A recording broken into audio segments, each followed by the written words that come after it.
Today I'm going over this Clean My Mac software, and I have the third version. I had the second version and I just upgraded to the 3. But I want to go over it and show you how well it does for cleaning up your Mac and keeping it maintained. And you'll see definitely a performance boost when you're using it because it gets rid of all of that junk and let your Mac speed up a little bit as far as accessing file on your hard drive and stuff like that.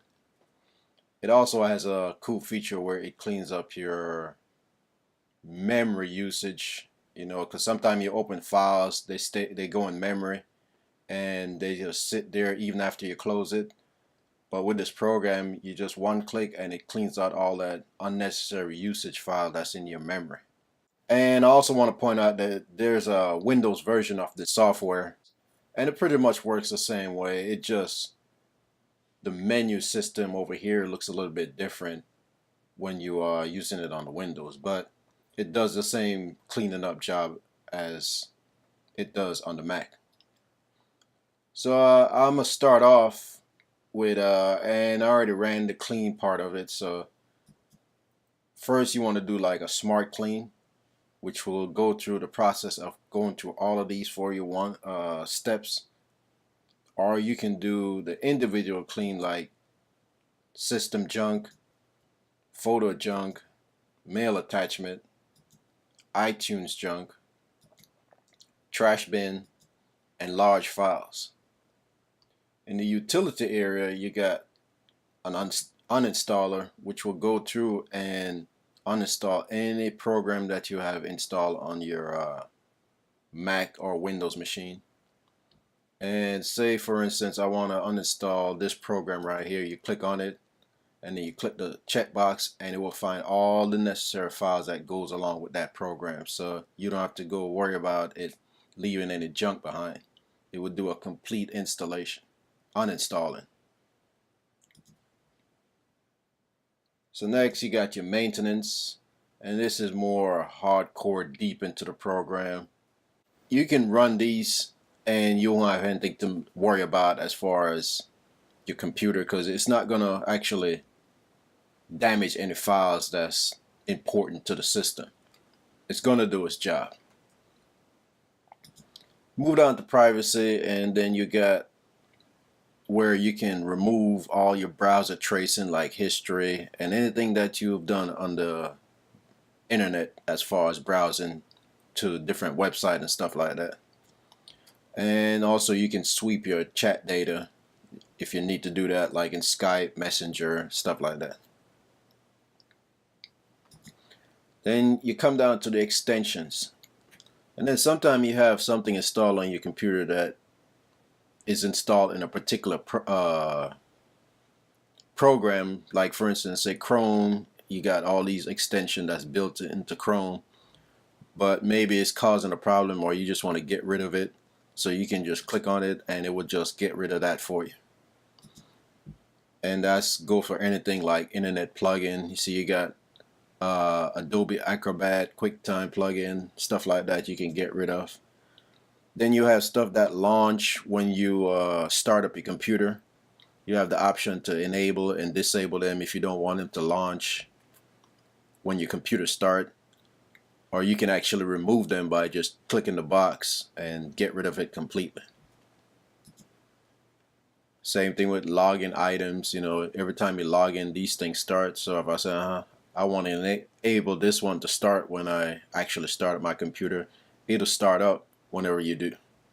And finally, we got the shredder, which will shred any files that you don't want any trace of left behind. So you just select the file and click it, and then it would just kill it instantly. If you try to do any recovery program on it, it won't find it because it actually shred that file and get rid of it completely.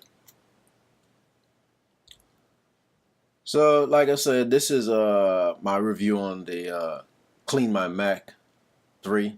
It's a great program. I've been using it for years. I had the version 2. I upgraded to the version 3. And I definitely will upgrade to version 4 or 5, whatever version they plan to come out in the future, because it's an awesome program and I recommend it to some people that I know.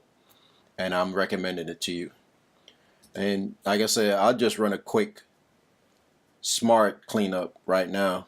It's probably not going to find much because I run it on a weekly basis just to make sure it maintain my system and get rid of all of that junk. But as you can see, is what it's finding right now is going through the system and it's looking for all of these necessary junk file, and it runs pretty quick. I mean, I run it and it just goes zip zip zip. It runs more on the larger file because it's really looking for those deep old larger files, but when it goes through all these different stuff that junk can hide themselves, it finds it and displays here. And then it will come back and tell you, okay, we found X amount. Now earlier it said 6.7 gigabytes of junk that it found. So as you can see, it says, oh, boom, boom, boom, boom, boom, found nothing, and like I said, nothing to clean because there's nothing there. It even goes to your trash bin, which on the Windows will be recyclable bin. And then once it's done through that safe, ready for safe cleanup, you just click clean, and then it would just go to and clean it out for you and come back and say it's done. So now your system is fully clean. And the last thing I want to go over is that dashboard. You click the dashboard, you can see an overview of your hard drive, memory, how many memory you got free, and your processor, I guess how much your processor is using as far as system running right now. But the clean memory, like I say, if you got a whole bunch of memory being used but you're not running any program, it's because it's stuck in the memory and the memory hasn't cleaned up itself. So one click of the clean, free up memory, it'll go through and just clean up all the programs that's not actually running but still have residue, I guess, or something left in memory, and it will come back and you see I've gained some memory now because now it says 18.8 free, which is good. So like I said, that's my review on this program. I recommend it, and you can download it from MacPawn. I'll leave the description below. There's a trial version, but I recommend you buy the full version of it because it's pretty good. Alright, thank you for watching, and I'll see you in the next one.